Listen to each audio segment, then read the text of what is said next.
గురుగారు ఇప్పుడు ఇంట్లో పగిలిపోయిన అద్దాలు అలా విరిగిపోయిన వస్తువులు ఏవి ఉంచకూడదు అంటారు.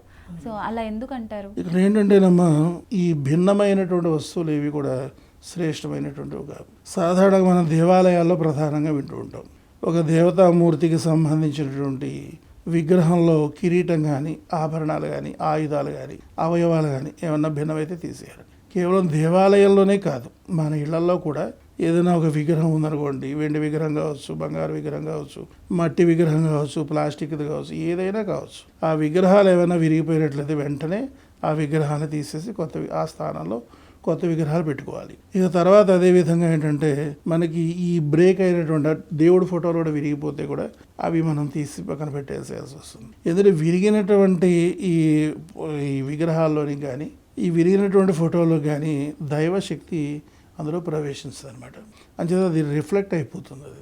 ఇక తర్వాత అదేవిధంగా ఏంటంటే, ఈ విరిగిపోయినటువంటి అద్దాల్లో మన ప్రతిబింబం చూసుకోవడం ద్వారా ఏంటంటే మనకి అవయవ లోపం వచ్చినట్టుగా కనబడుతుంది. అంచేత అది కనబడమే కాకుండా మరి భవిష్యత్తులో కూడా అవయవ లోపాలు వచ్చేదానికి అవకాశం ఉంటుంది.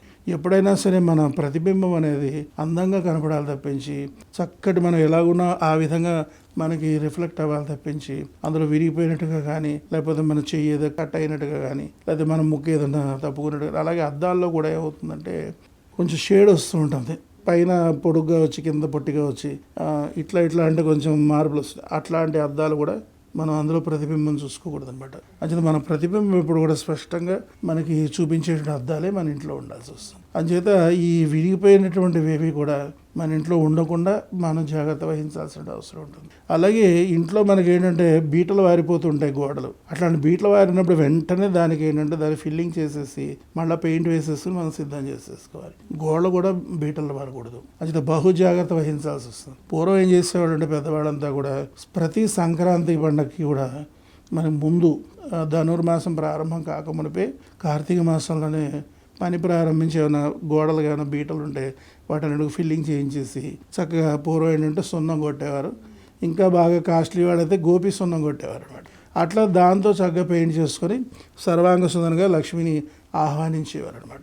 అందుచేత ఆ విధంగా భిన్నమైనటువంటి ఏవి కూడా ఇళ్ళు కానీ గోడలు కూడా మన ఇంట్లో ఉండకూడదు. వస్తువులే కాదు, ఇల్లు కూడా ఆ విధంగా ఉండకూడదు. అలా ఉన్నటువంటి ఇంట్లో సిరి సంపదలు నిలవవు, అదేవిధంగా ఆరోగ్యం కూడా బాగుండదు. అందుచేత ఆ విధంగా రిమూవ్ చేసేసుకొని మనం కొత్తగా పెట్టుకోవడం అనేది అన్ని విధాలుగా మంచిది.